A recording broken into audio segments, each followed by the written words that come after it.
All right, welcome to Works San Jose. I'm Joe Miller, president of the board here at Works, and which means, like most presidents of the boards of nonprofits, you look for money and take out the trash, those kinds of things. So, anyways, the exhibition that you're in is an unusual one for us. It's called Redeconstruction. It's kind of based on the work of one person, Jan Rindfleisch, who uh, back in 2023, 2024, invited artists to take pieces of her work and rework them into something new. And so you see some of that around you here. You also see a really good amount, especially down the middle thoroughfare here, of her sculptural work, which is really pretty interesting stuff, with concrete, wood, all sorts of found objects, wax, tons of wax in there. Um, and just really amazing stuff. And Jan knew that she was passing away from cancer slowly, and she did just um, a few weeks before this exhibition kind of came to fruition. So didn't get to see it, but she got to see a lot of the proposals and that sort of thing, and approve the proposals basically of what people did. So there are some explanations up. To go around and see there. Uh, Next up, actually, kind of after a little break here in this summer, is going to be our member exhibition. So a very popular one for South Bay artists who have contributed in some way to works. Either they've been in our benefit auction, they contribute monetarily, they volunteer to be um, gallery attendants or to hang exhibitions. We're an all volunteer organization, and and so all of those folks who support us in one way or another, who are artists, then will be in an exhibition that starts up in late July, and so we'll be doing art intake for that in mid-July. So look for that. If you're an artist, you have friends who are artists who want to be in the exhibition. That's an unjuried show, which means that it has to just like fit our criteria of how big it is, and that it has to be safe to hang, and that's kind of about it, So otherwise, everybody's on the wall. So usually that's an exhibition of about mm, usually about 90 people. And then we do some open call exhibitions after another couple exhibitions. At the first part of the year, we're very excited to bring back in 2026 the, let me see, Super Hunger Anti-Valentine Bowl Games Part 60 to go along with the, of course, Super Bowl. And we did Super Hunger Anti-Valentine Bowl Games Part 50. That was actually an official art entry into Super Bowl 50 when it was here. So we haven't heard anything about official art entries into Super Bowl 60, but we are planning for that. So that's going to be open call to everybody, members, non-members, any artists in the community. Usually when we put those out, we get about 120, 130, 140 responses, and we'll find a way to fit them all in. All right. So, anyways, follow us at Works San Jose, and of course, workssj.org or worksanjose.org, whatever you like. I'm going to give to you now the president of the board of directors of Poetry Center San Jose, right over here, the man in black, Rob Pesich, right there. All right.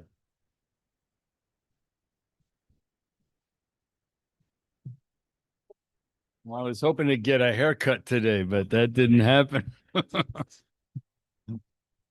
Okay. Talk to me. I just got my haircut for the first time since before COVID, and Laura's been trying to get me to get my haircut. So my hair. Yes, Look at the back of that. That's pretty good, isn't it? it's good. That's I love nicely it. shaped. Okay. Yeah. So I'm conditioned. I No just split got it. ends. All I could do was shave my chin.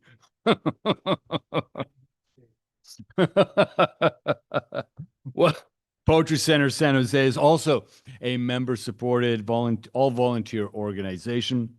And for information about upcoming events and how to support Poetry Center, You can visit pcsj.org. Some upcoming events at Poetry Center include Poets that Play Creative Writing Workshop featuring Jacqueline Gallegos, aka Jack Nasty, as instructors Saturday, June 21st from 1 to 3 p.m. at the Markham House at History Park. And then we also have Poetry Lounge via Zoom featuring Ma Xin Win, and that is on the 22nd from 1 to 3 via Zoom. Yeah. And San Jose Poetry Slam on the 22nd, 6:30 p.m. And we've also got Third Thursdays open mic featuring the Grinchy Uno. I gotta do it, but the way the Grinchy Uno wants it done. So that is June 26th. That's not the third Thursday, but because of Father's Day, we're dropping it down. So Willow Glen Public Library, 7 p.m.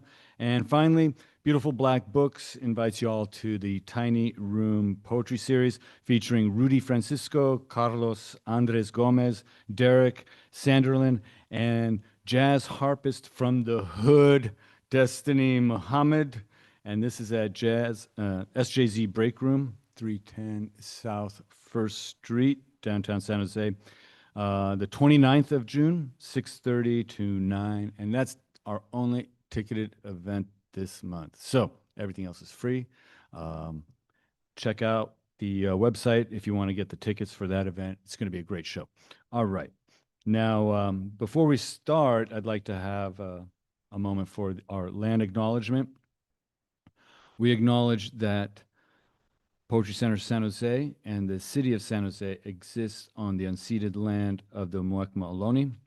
We recognize that the Muwekma Ohlone people are alive and flourishing members of the community today and recognize their right to this land, which they have stewarded throughout generations.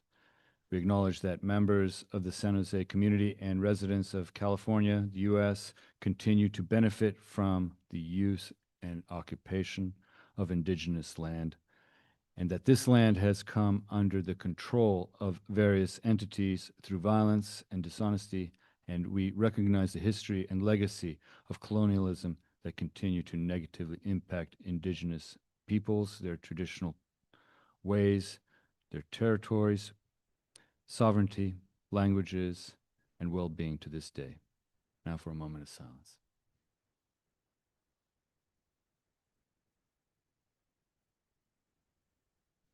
Thank you. All right.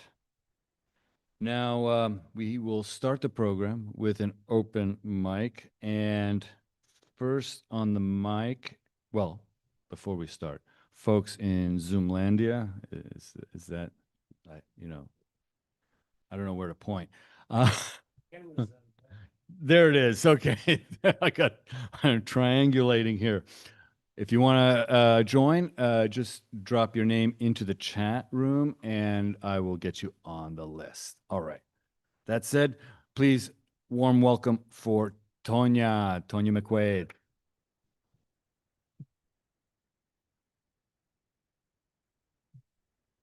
I didn't know I was going to be first up. Okay. Hello, everyone. So Friday was officially my last day of high school teaching after 33 years at Los Gatos High School. So this is the poem that I sent out. A lot of my staff friends were used to my annual Christmas poem, so they said I needed a goodbye poem for retirement. So this is Goodbye to LGHS. The shelves are looking empty, the walls seem quite forlorn, inviting books and posters no longer there adorn. I'm deleting years of emails, sorting cabinets, drawers, and files, and rereading cards and messages, prompting memories and smiles. For 33 years, I've called this home, first room 31, now 18.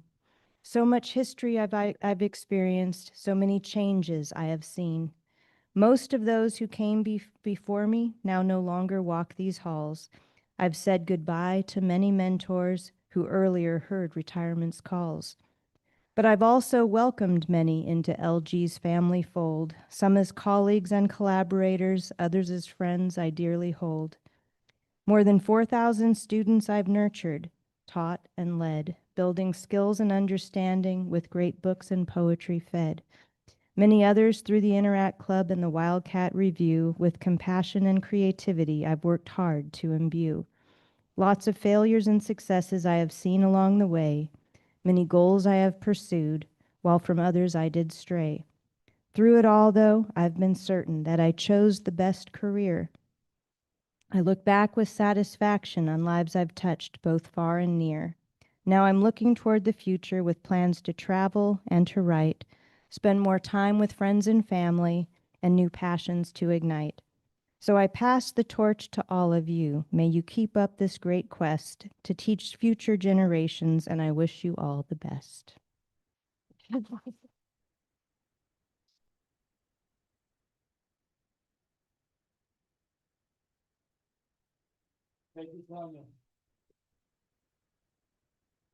Now, please welcome to the mic, Daniel. Come on down.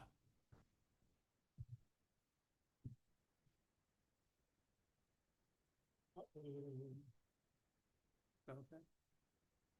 So I'm doing one of my multimedia quasi extravaganzas. So this is from the Sun's calendar book, and it's the progression of the sun and the seasons in an earthly manifest sense, but it's also a parallel journey of the soul, the human soul, and their evolution towards highest attainment. And what I'm going to read is the last spring. I start with spring, and then this is culmination. And it's largely about, and this poem reflects the subject of it, and the aspiring human and the soul, the human soul, which in Platonic. Maybe that people online are not hearing or seeing. Oh, I'm sorry. Yeah. Oh, no. I'll just put it down. They can get one look. It's not that important. Oh, wow. You're right. Yeah. So anyway, that's the human thinking, aspiring, and that's the human soul. That's the perfection, which in Platonic terms is always considered the female or the divine feminine. Okay, enough of that. And now the second challenge is this little machine. Oh, because I composed music for each of the sections and did a CD. So this is going to be the hardest challenge. Let's see where it goes here. Okay, that's pretty close to the beginning. Yeah, I know, I'll get to it. A promise shimmers in the golden leaf. Burgeoning aspirations struggle with the first breath of spring. Shoots spread like little fingers grasping for clouds, edging out in the strange joy of a child transformed from all-giving water into solid life, escaping shadows of descended sun. I hear glimmers of hope echo in the warmer breeze, through red acacias which ring the forest, there where new life is made known, whose stairs of white dogwood, whose rainbow flecks as flowers paint lawns and trees. I sense the hesitancy of new growth, not so sure of itself as to embrace in one reach a new day. Yet the sexual fires of new creation persist, coughing out new chances to succeed, rough and without calculation. An unseen power, our distant beloved, calls us out, forces us from contraction into the caresses of a new flowering, a flowing from stiff, ice-caked rivers toward the twists and swells of melting mountains turned to flood. My heart and soul pour out with jagged persistence, wishing to be absorbed into a new passion, be it of love or of renewed and zealous cause. The surge is overwhelming, a screaming, burning torrent, sweeping all reason from its path, receding only at forest's darkest edges, its soft silence swallowing the flood. I feel her growing in my ear, a soft expansion from dim nights past to the brighter glories of noon. Her words linking sound to hidden number, encouraging the silent child within us who aspires innocently to become a universal God. She rends my awareness where I cannot touch her, wishing only to feel her presence.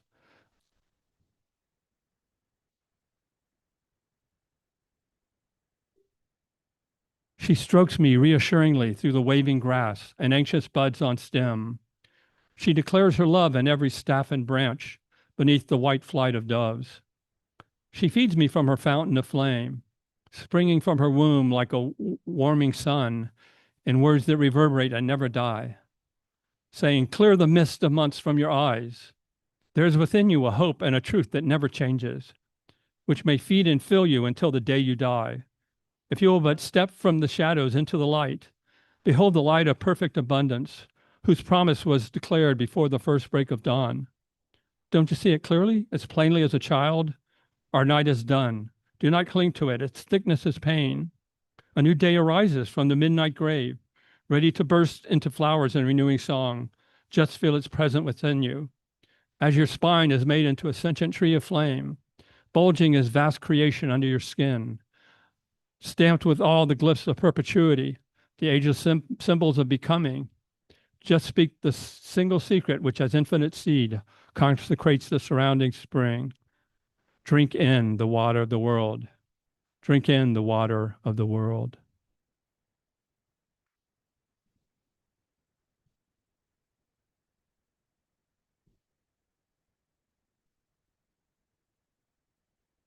Thank you, Daniel.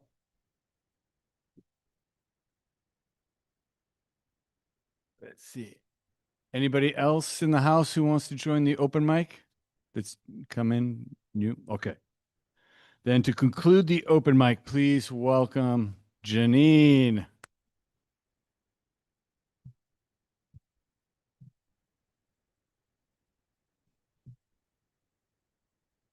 Thank you, Rob.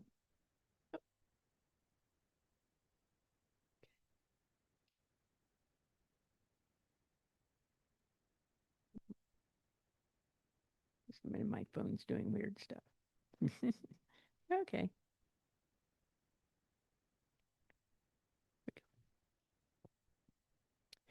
To love the living tree and to also love lumber.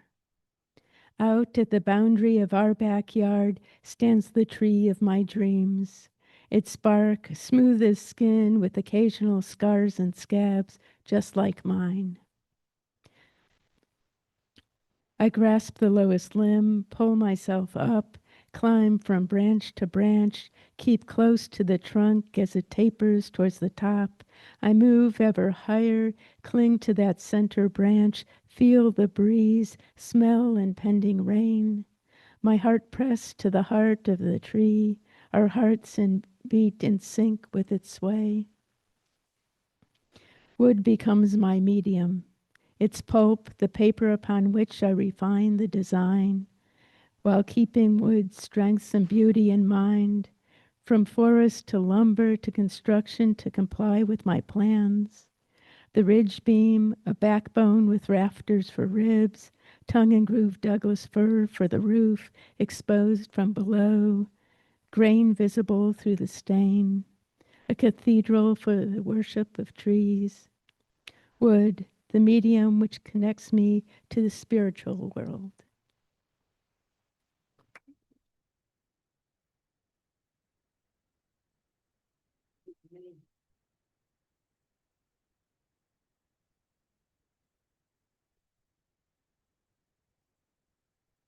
Now for tonight's program, it's a great pleasure to have this gentleman back who read maybe 10 years ago with Stephen Kessler, I believe. Yes, and at the Old Works on South of Market. Yeah, 365 South of Market. Yeah. The previous works. Yeah, the previous works. This is the 7th iteration of Works San Jose. And William Greenwood, born in Arizona, studied languages and social sciences, eventually receiving a degree in philosophy from University of California. Subsequently, he joined the farm workers' struggle for justice during early unionization. He taught literacy and organized the first producer marketing cooperative of Mexican farm workers. This led to a career in agriculture and small business development, mainly in Latin America and the Middle East. As an aid worker on long-term assignments, he lived with his family in Honduras, Bolivia, Colombia, and Palestine. He's written poetry all his adult life. In the 70s, he co-founded Green Horse Press, dedicated to the translation and bilingual publication of poetry, not yet available in English. I mean, this is great. Please welcome William Greenwood.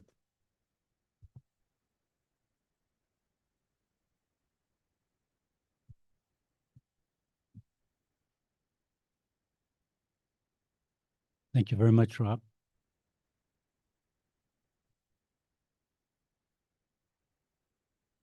And thank you all for being here. The impetus for this invitation is the publication of a new chapbook from which I will read at the end of my portion. But I want to begin with previous work, some published and some not published. And in the event that you should be moved by anything I read to applaud, I appreciate it very much. But in the interest of time and concentration, I encourage you to wait until the end. So my first book was translations of a Guatemalan poet named Arqueles Morales. I will read one poem of his. He was born in Guatemala, but spent over more than the last half of his life in political exile. The book that I have translated from is called La Paz Aún No Ganada. Peace Has Yet to Be Won, reflecting the fact that his country was in a civil war for over 50 years and still has many struggles. I'll just read the English. What's lacking? Our language, a little. Certain months of May that we think are still alive. The warm shade that may not exist anymore. A slender hand across our foreheads. When crisis hits and the devils get hold of us. Life, a little. Death, a little. In the end, the noisy fatigue that somehow precedes victories. To know down in our bones how much defeat hurts. To pick up the telephone and recognize a voice we can trust. To receive the insult we probably deserve. To make room for tenderness as if it were the last chance. That, and a long, painful apprenticeship.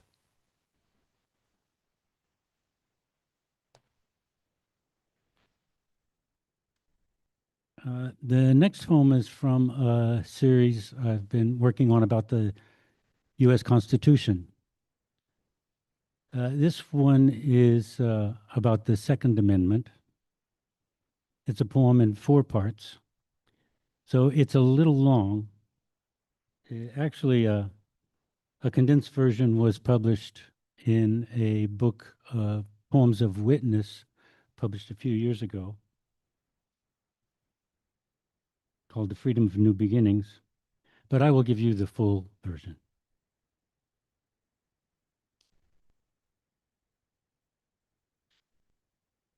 The title is Shot from Guns. Begins with an epigraph, which is the text of the Second Amendment.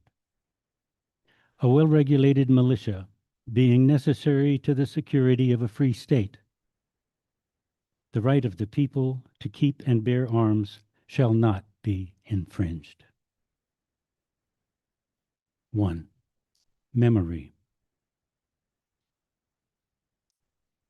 From soon after time in my world began, when the Lone Ranger lived inside the radio, and every living room gave birth to a TV, more than Hopalong Cassidy's 10-gallon black hat and white horse, or Roy Rogers fixing to mount trigger beside Dale Evans' swaying buckskin fringe and singing, Happy trails to you.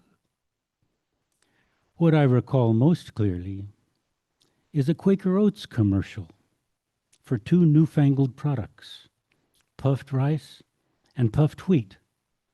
Boom! Being shot from guns.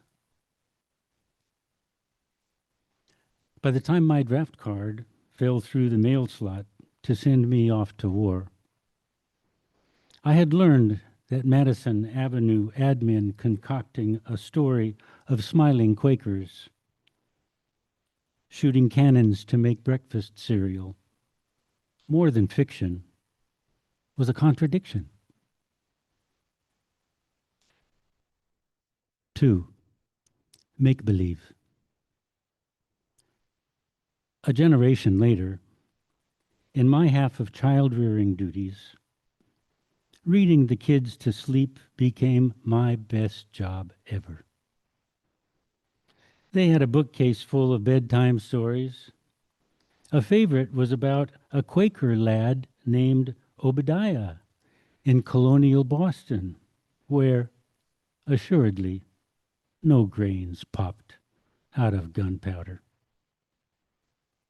In addition to Mother Goose, fairy tales, my offspring grew up on Sesame Street, spent time every morning in Fred Rogers' neighborhood, between the real world and the land of make-believe. Thus, in our house, there was no "Hi-yo, Silver, away!" No stoic Indian sidekick or ornery Gabby Hayes. No, my boys had no cap pistol gunslinger shootouts. They never learned how to die when the other guy shouted, "I got you!" How to fall, shouting back, "Ah, you got me!"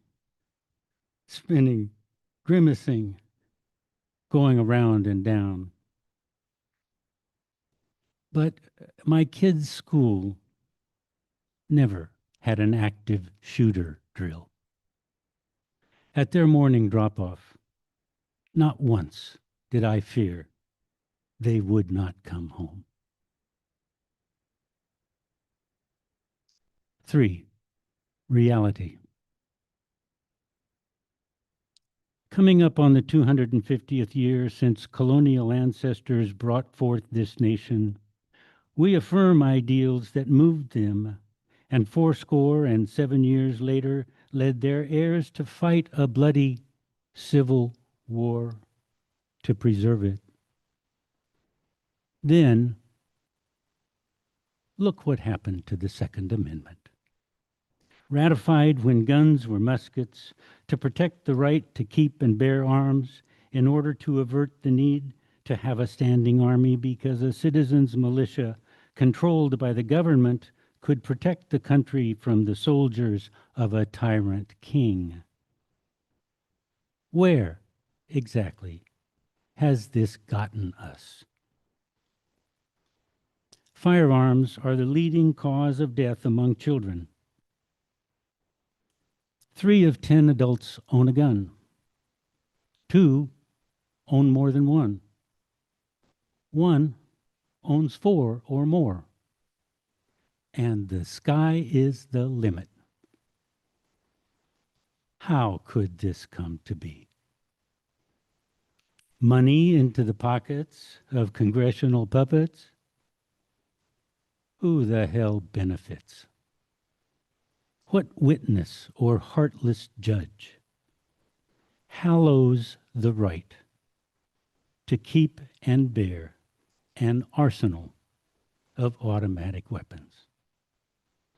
And what, pray tell, what good has this done? 4. Guns. Let's set our sights on the facts that speak for themselves.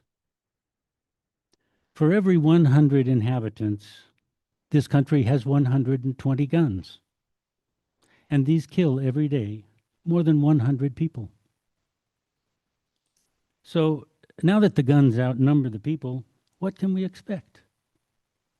How long before those lead bullet babies, snugly tucked into their ammo boxes, start to grow restless? Before the sulfur and the charcoal stir inside their shells? Imagine those arms reaching out, breaking loose, rising up against their very own neighbors and families.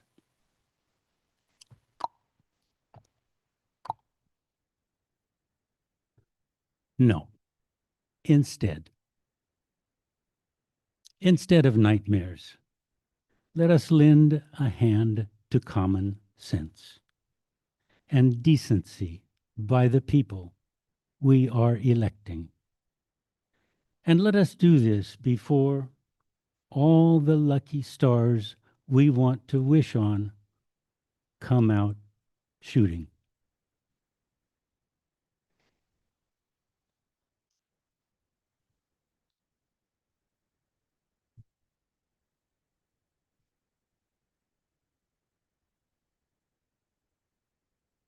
So I have written a fair amount about the social and political aspects of life.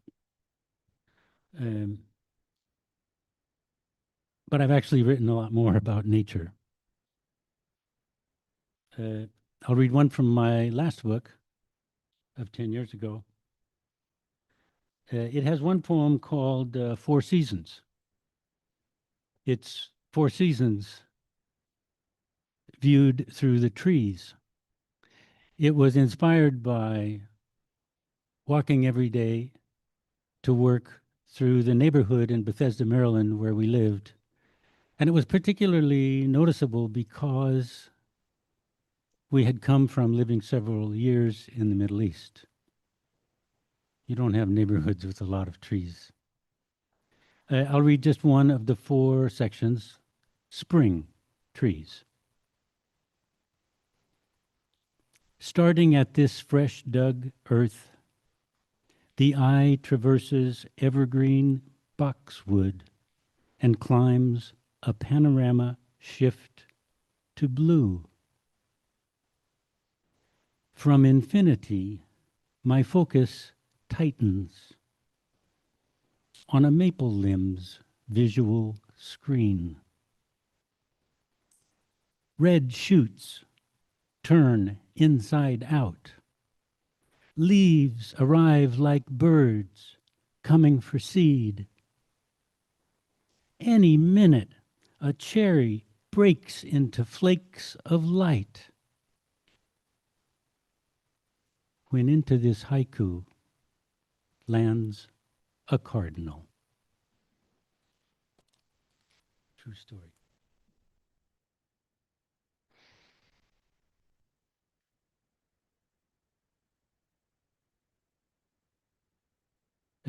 Here's a poem about snorkeling in tropical waters. Reverse periscope.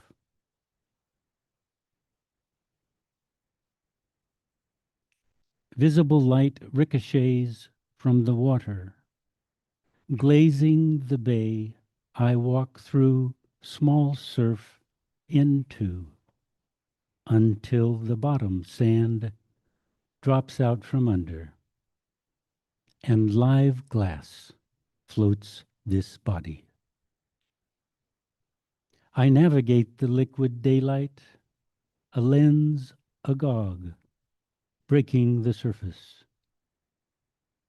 My trident eyes turn to a jailbird striped angelfish right when it fixes on me. In that split second, two worlds collide, this side of the zoo.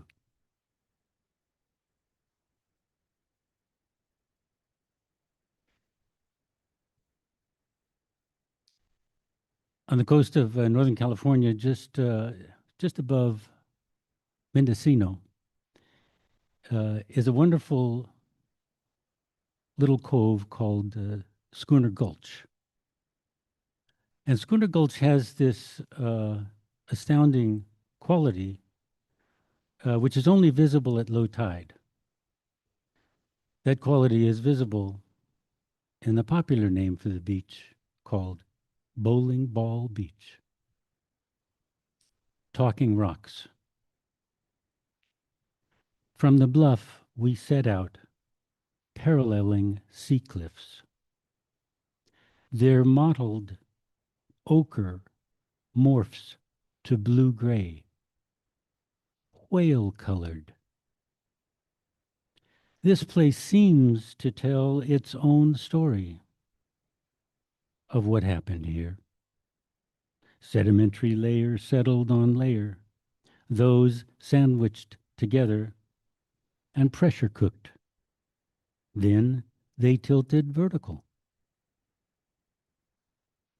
We continue inching north along the sandy foot, heading for the point, edging the contour line, surf draws and redraws, whereupon the sea recedes like a yawning Demosthenes, revealing a mouthful of round granite concretions, as if strings of huge bells were sonorously, quietly ringing in place.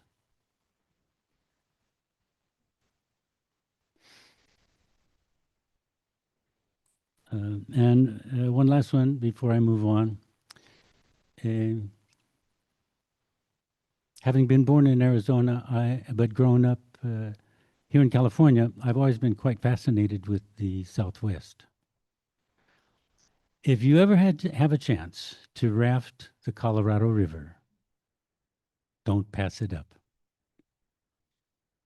So our experience of a week rafting through the Grand Canyon led to a long poem called the Grand Canyon Suite.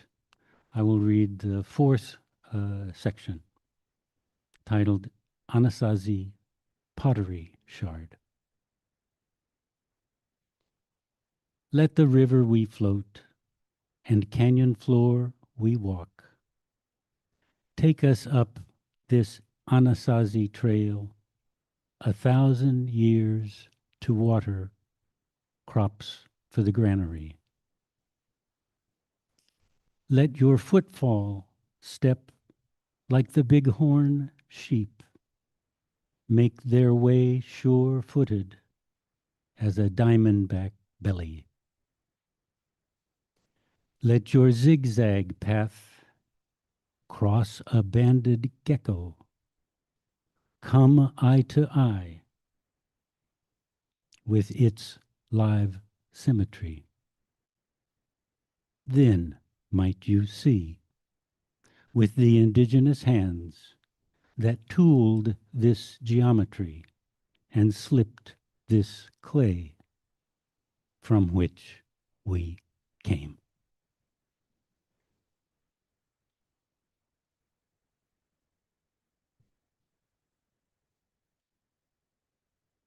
Bueno.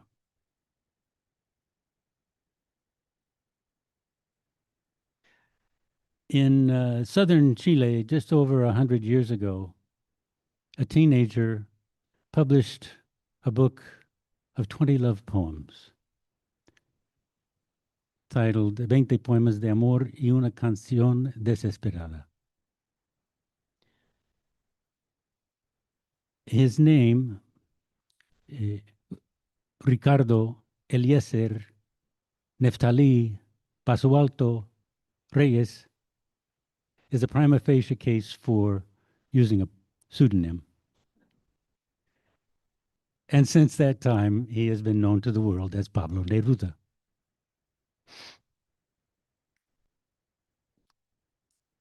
My chapbook of almost the same name is a kind of reimagining his book.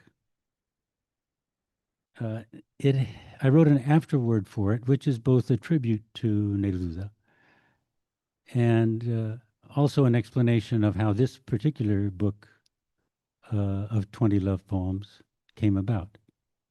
ending with not a song of despair, but a song of hope.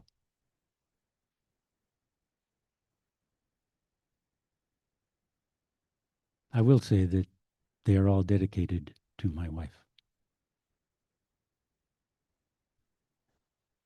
And the chapbook begins with a poem titled Dedication.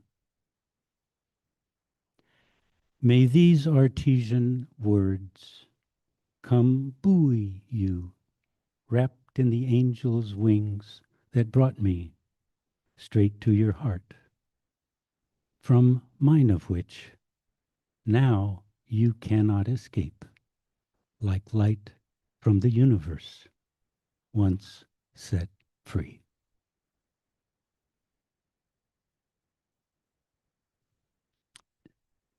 Here's a courtship poem about a walk through a meadow. Spontaneous combustion. We made our way across a meadow. Wind blew through tall grass like water. Wild iris tightly hugged the ground beneath the waves. My fingers kayaked fjords between yours, circling your wrist, coursing a full arm's length to skirt this brand new continent. My braille tongue moved the way the sea does with the shore, then contradicted all the laws of physics and combusted.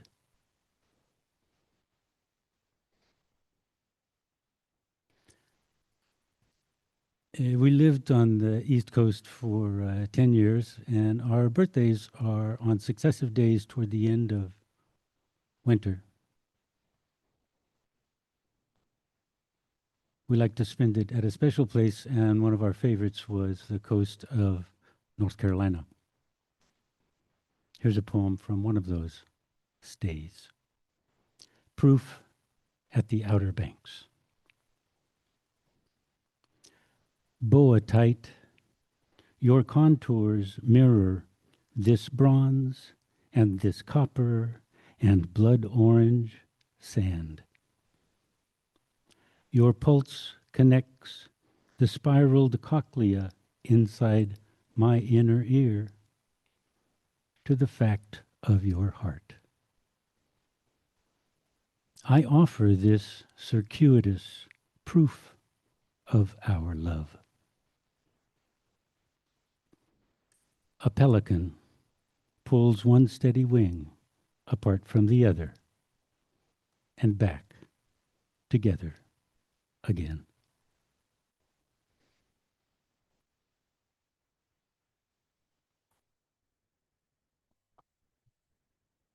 So work for several decades would take me away from home for weeks on end, and sometimes very difficult. At coming up on our 10th anniversary, I wrote a kind of reaffirmation of our vows called Pledge.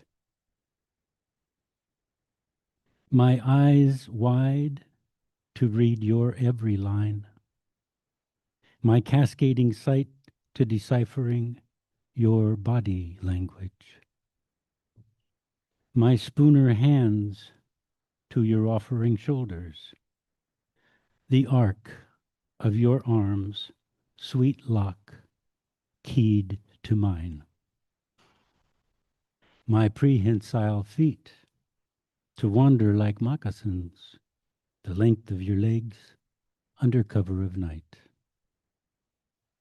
and my lips undumbfounding to your love, my daily bread, your whole wheat baking in the fires of my heart.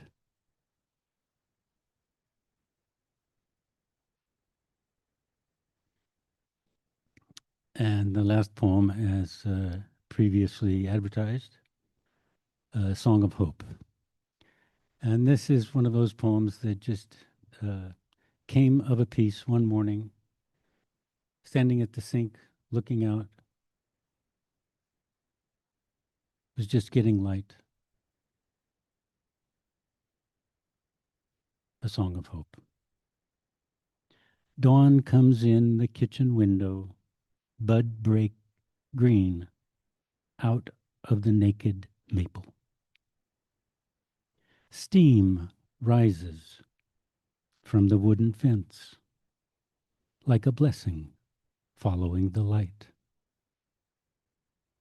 May such good fortune once again befall me that I see our round world turn another day to wake up by your side. How do I thank the stars for dropping squarely in the luck of my two hands? Oh, you apple of these eyes, who from the whorls of my fingers conjures lines of praise and psalms of song. Thank you.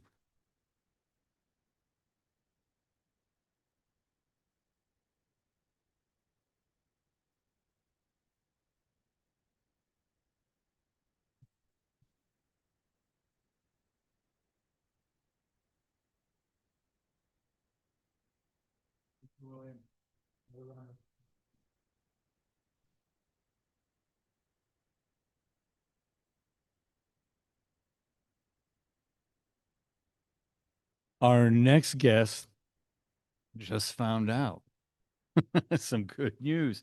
The 2025 first place winner in the Slippery Elm Poetry Contest, judged by Timothy Geiger. Her debut collection, Overtones, was published in 2022 by Terrain Poetry Press.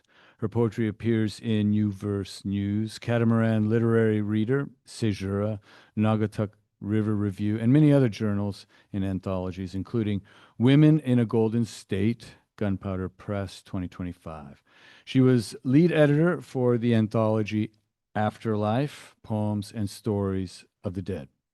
She holds a PhD in German Studies and also taught for 7 years at a Title I elementary school. Renee's work has been nominated for Best of the Net. Please now welcome Renée Schell to the mic. Thank you.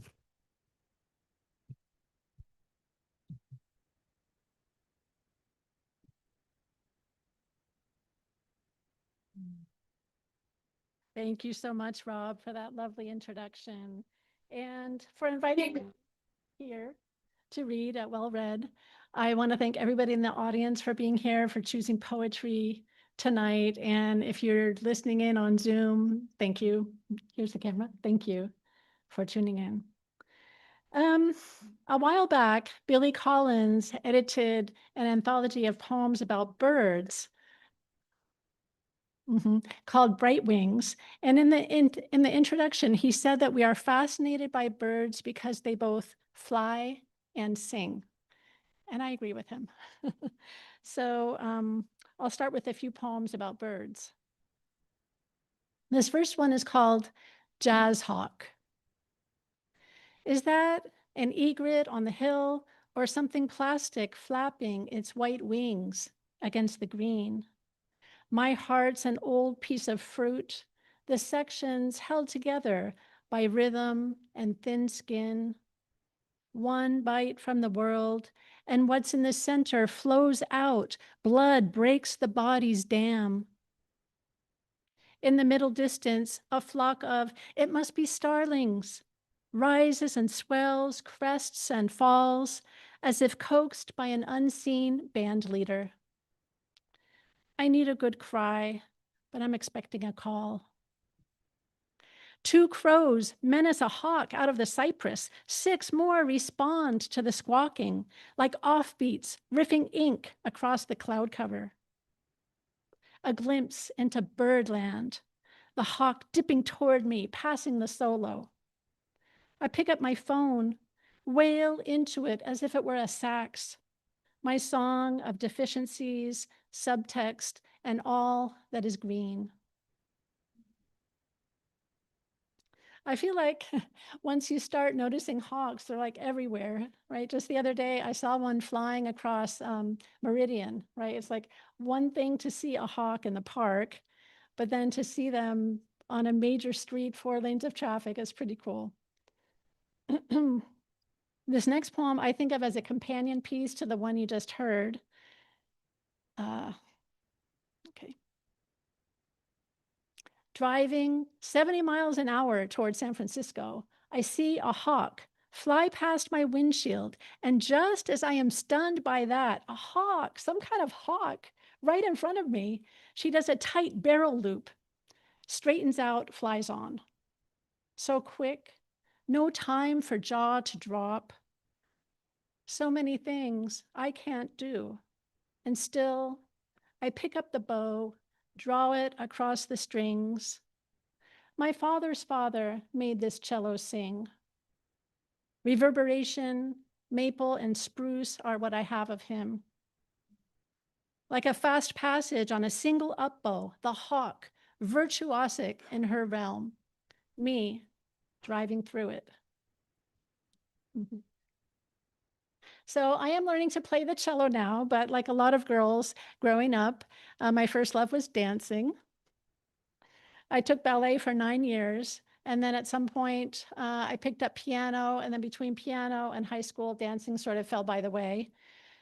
Fast forward to when I had a daughter of my own, and she wanted to take dance. So I signed us both up for a 6-week class at the Y. I think she was in 4th or 5th grade at the time.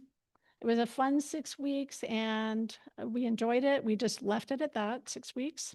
So flash forward a few more years, like a lot of years, to this past fall. And it was actually right here at Works that my husband and I we had come for a show, Deborah Kennedy's Broadsides. So shout out to Deborah, her artwork and poems from the community. We were here for that show. And I recognized our former dance instructor from the Y, Kalila the peace dancer. So she was here at Works too that night, about to give a performance. So we reconnected. I said, "You used to teach at the Y, didn't you?" And she said yes.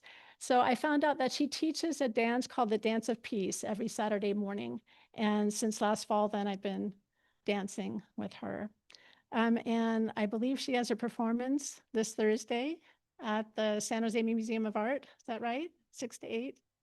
Yeah. So shout out to Kalila. And then, so I remember just a few months ago, I thought, I think I have a poem about that ballet class at the Y. And I found it's actually in my book. Of all places, it's in my book. It's a sonnet, and I'll read it for Kalila. It's called Costume Change. Don't sign up for ballet in middle age. Even if you loved to dance as a child, wrists graceful, arms like willow branches wild in the storm. Even if you loved the stage, the lights, the audience when you were 12, before the pirouette and arabesque became stiff and hopeful, a tad grotesque. Then again, why not take the risk? You'll delve into fresh waters. It's not like you'll die, Pavlova's swan redux. A different dance might guide your feet, grant that undreamed of chance to exit in triumph, back arched, arms high. Put the slippers on again. After all, who's to say what's a leap and what's a fall? Thank you. Thank you, Kalila. I love dancing with you. And I'm excited to come see you on Thursday. And I love that we reconnected here at Works. That's cool. Okay, this next one is a more recent poem. It's about that strange thing that happens. You're just going about your day and you see somebody who reminds you of someone, maybe from your past, someone that you know. Anyone ever have that happen? Yeah, happens to me quite a bit, actually. This poem is about that. It's called Phenomenon. People don't like to hear this, but they remind us of other people. The woman at the writing workshop could have been my mother's sister. The thick-set silhouette, the red hair, even the light from her eyes seemed the same. Of course, these people are not our person, we know this, but there's that something in the face, the reach of cheekbone to chin, a sense of presence. One time on a street lined with trendy shops, the cafe overflowing with customers, I saw her, my student from German 1, her untamable hair, her smile beaming from a stranger's face, reaching me a full 3 months after she died by suicide. Maybe we all look like each other. Maybe we all hold the jar of pills in one hand, the bottle of wine in the other. Maybe it doesn't take much to put us over the edge when we fumble in the dark. The abyss can be anywhere. How to avoid it when we see each other at every turn. Last week, the old man making his rounds in the county park again, a hat hiding the upper half of his face. He put me so much in mind of my father, I stopped short, almost spoke. The same hat, the rough stubble. 2 Saturdays in a row, I saw him in among the valley oaks, saw him taking his slow walk. He didn't recognize me, but I think it was enough that I recognized him, saw my father in the stranger.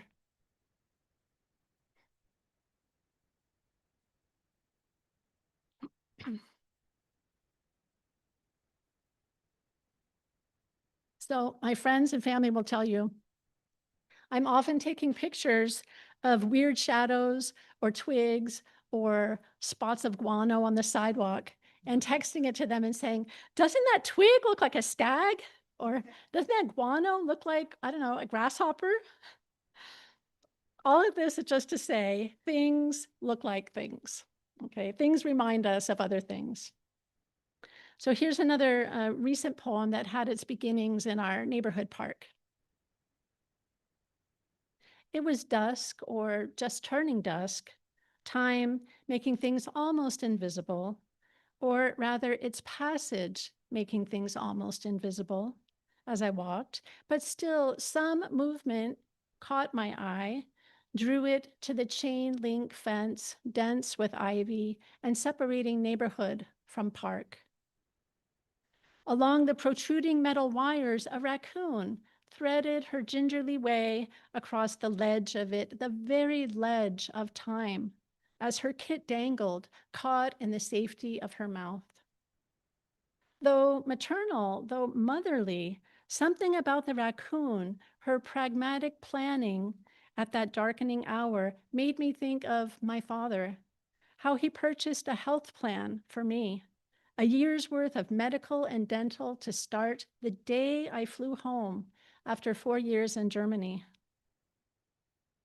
The dusk obscures so much. So why should the sight of that raccoon airlifting her kit put me in mind of his silhouette at the piano, Chopin's notes rising like fur on the back of the neck?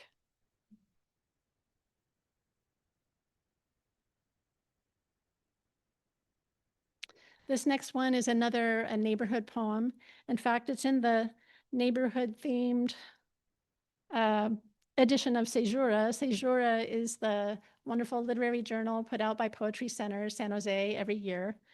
So this is the one from last year, again with the theme of neighborhood.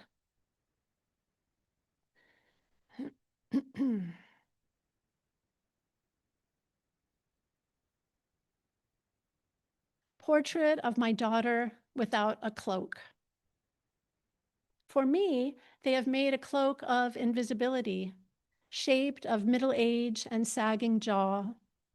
I have stretched its cloth, found for my daughter a bulky sweatshirt, a faded baseball cap, 2 women, 1 cloak. We set off around the block, her hand tight around the coffee cup. Finches call a warning, a skittering of squirrels. Because here's a house under construction, 4 men brightly vested in poison yellow, hoisting shovels, shifting rebar. 2 women, 1 cloak, we round the corner. 4 men drink her face, her shape, her hair, as if their eyes were gullets, their tongues water whips. The cloak, the cup, the bird song, and it is Easter, or it is Valentine's Day, or it is St. Patrick's Day, and my daughter is not wearing robin's egg blue, not wearing red, not wearing Kelly green, and the coffee she carries is not a magic elixir, and the crepe myrtle is not in bloom yet. 2 women, 1 cloak, we round the corner. They have made for us a front door, and together we walk through it. Like a glass against the wall, high-pitched and sharp-edged, my daughter's voice breaks. I want to do something to my face. And a long ago news item comes back to me. How a woman in another country threw acid in the face of her husband's young lover. 2 women, 1 cloak. Pepper trees drop their pink corns. From the sidewalk, a sharp scent rises. Because when the world cannot stop remarking, "You're so pretty," things happen.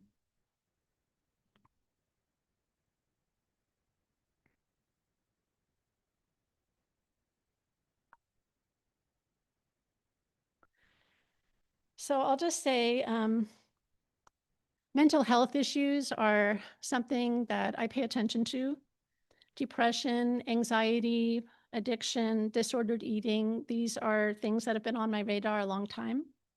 We know there's a mental health crisis among our young people, and having been a teacher, I can tell you that these things start as early as elementary school.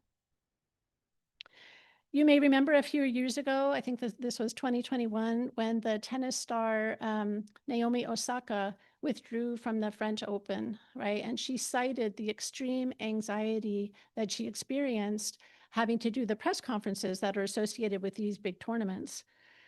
And then not long after that, the gymnast Simone Biles withdrew from portions of the Olympics, citing mental health concerns. So I wrote this next poem, and when it was published, I dedicated it to both of them. It's called Poem with Repeated Word. What if we all practiced saying no? What if every street corner had a microphone for the practice of saying no? No, I won't keep my mouth shut. No, I won't choose between food and rent. No, I won't use my body as an ATM to cross a border. The no's would ring out, streaming like ribbons up and over each other, weaving an ornate shawl, a handmade rebozo, a silk sari, a secondhand skirt, a torn scarf. They'd hear no in Amarillo, no in the pueblos of Mexico, no in Iowa, no in the middle of nowhere, no in County Kerry, no in the Sahara, no in Angola, no in Afghanistan. The microphones would pick up the tiniest no, the no of infants, the no of 8-year-olds, the no of a mother separated from her child at Fort Bliss. How famous do you have to be for your no to be heard?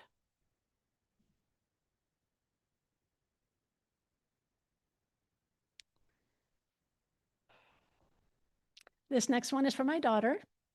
I wrote it within the last year or so, but it's about a time when she was really young. So I feel like some poems are kind of like time machines. This one's the time machine, going back a ways. It's called Someone Said Horses. Walking around the block, you posed them on boulders in neighbors' front yards. Plastic palominos on metamorphic rock. Years later, or minutes, or willow trees later, you mucked out stalls for 4 hours to ride for 30 minutes. The mirrors of the horses' coats rippled under the curry comb. Torso to leg to stirrup to girth, the way the mind empties itself, the gallop, the eucalyptus. The horses fall in love with the girls too. Where is Nicoya, who draped his massive head around your neck? And what is memory but a Mongolian pony? Can you see the yurts and the hazy distance? So much steppe, so much sky.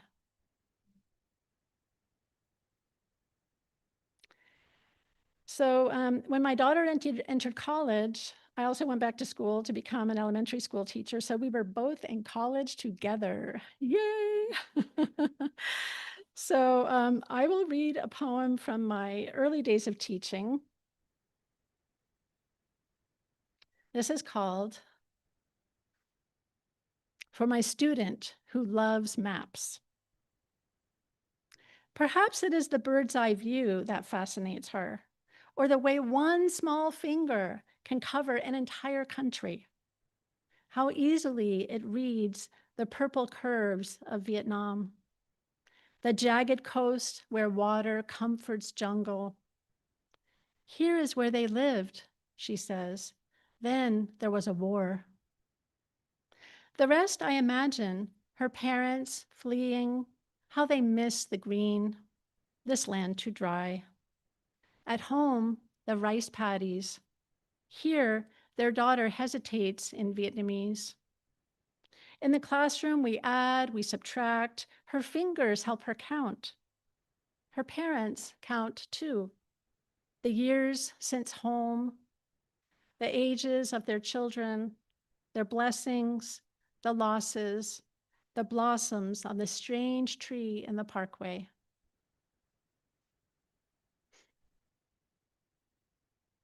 So things changed along the way in my teaching career. There was the pandemic. There was distance learning. There was learning how to create my own class on Canvas without any training to do so. There were changes in admin, and basically the whole feel of my job changed. So this next poem is called In Which I Consider Names for My Job. Formerly called Renée, meaning reborn, in the French tune, The Wind Sang to My Mother at My Birth, the work as Joy now goes by Melissa, the most popular girl's name the year I was born. Greek for bee, the sting of it, sharp and cranky with age. Melissa sounds mellifluous, but asks hard questions like, why did you leave? And where will the money come from? Part of me envies those who stay at the job, but another part wonders what muscle they have that I don't. Catching the greased pig, wrestling the octopus. But maybe it's not the same octopus for everyone. Just as two people, both named Melissa, will be different, each with their own way of saying uncle. My mother made of my name a short song, and so I made a name tune for my son. I sang it to him as he fell asleep in my arms, my palms cupping the back of his sweet head as if he were Jesus. My job was not named Jesus, though I did sometimes say his name.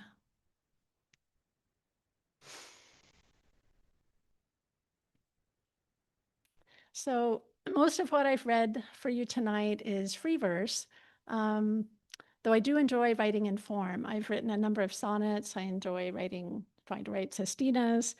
And recently there was an event that I wanted to write about, and I realized with the repetition of certain words, phrases, rhyme, that maybe a villanelle would be a good fit for it. So I tried it out in the villanelle. It's called Strange Cargo. I'll read it for Aaron, sitting here. Strange cargo. We found it thrashing, the half-dead crow, and searched in a panic for a cardboard box. Scared and frantic, we weren't sure where to go. The bird seemed like a sign, a card from the tarot, a broken iridescence, feathers splayed like locks. We found it thrashing, the half-dead crow. The box in the back seat, a strange cargo next to my son. We sat in heavy traffic. Weak squawks told us, scared and frantic, not sure where to go. Fearing the next jostle could be the death blow, we headed for animal rehab, injured cats, hurt hawks. We barely heard it now, thrashing, the half-dead crow. My son, so quiet. Was it bravado? Only 7, he'd not heard our talks of death, nor seen me scared and frantic, unsure where to go. Like the time I'd lost the embryo, a woe that repeated. Like Sisyphus's bloody shoulder, his uphill walks, each time I'd cried, thrashing like a half-dead crow, scared and frantic, unsure where to go.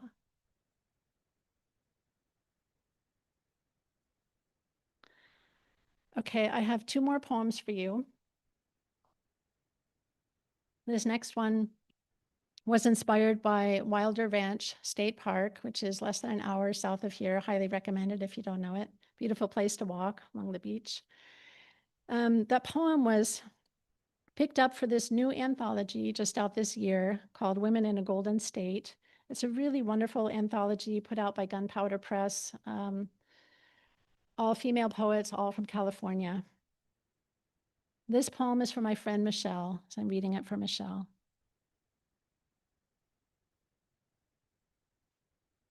We'd just turned back from the crashing waves, from the pelicans, their wings opening and closing like eons. A crow on a fence post peering past us, when out of nowhere the falcon appeared. From the placard, I knew she was Peregrine, traveler. Without a sound, the crow rose, and like a bouncer, the falcon escorted that bird out of the sky room.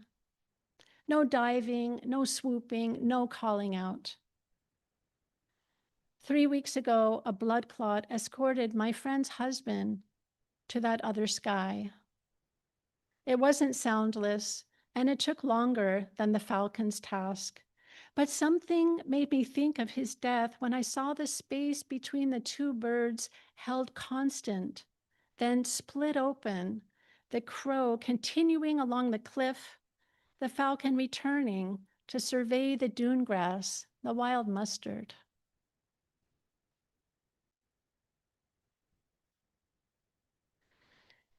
The last poem I'll read is coming out soon in Slippery Elm. It's called The Scarf. I should have swaddled our old cat in it when she died. It did cross my mind. She loved that scarf.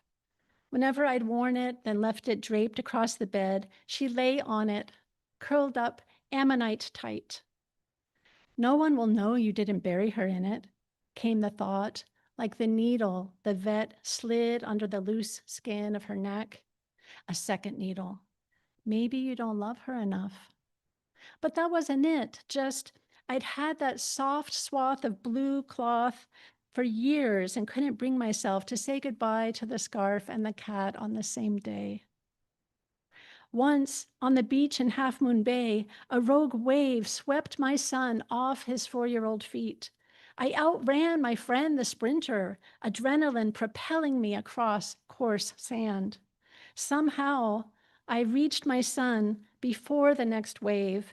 I wound the scarf around his drenched body, wiping away salt water, the scarf a blue tongue licking his face over and over. Thank you.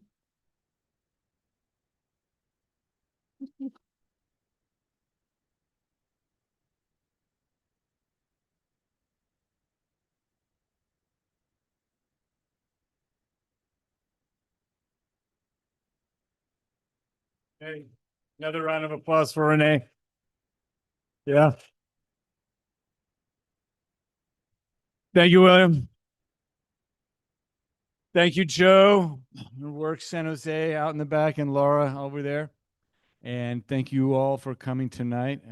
Greatly appreciate it. And hope to see you next month. We have Adela Najarro and also Jen Siraganian and Ada Zilalian from New York City. So hope to see you here next month. All right.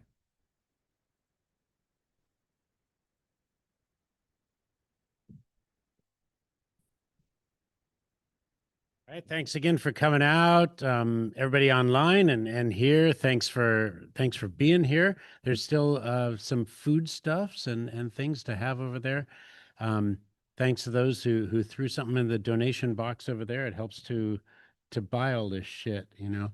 And those of you online, go to both of our websites, worksanjose.org and pcsj.org, and join us, or just click the little donate button and give like $4 or something, you know. And these things keep us going and keep all of this little bits of tech going, as well as just the lights on and chairs here and podiums and all of the low tech stuff as well. So thanks so much for coming out. This is such a great evening of poetry. Oh my God. Thank you so much, Renee.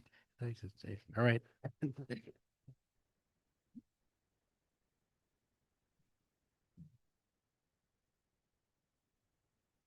If you want, really appreciate it if you hit the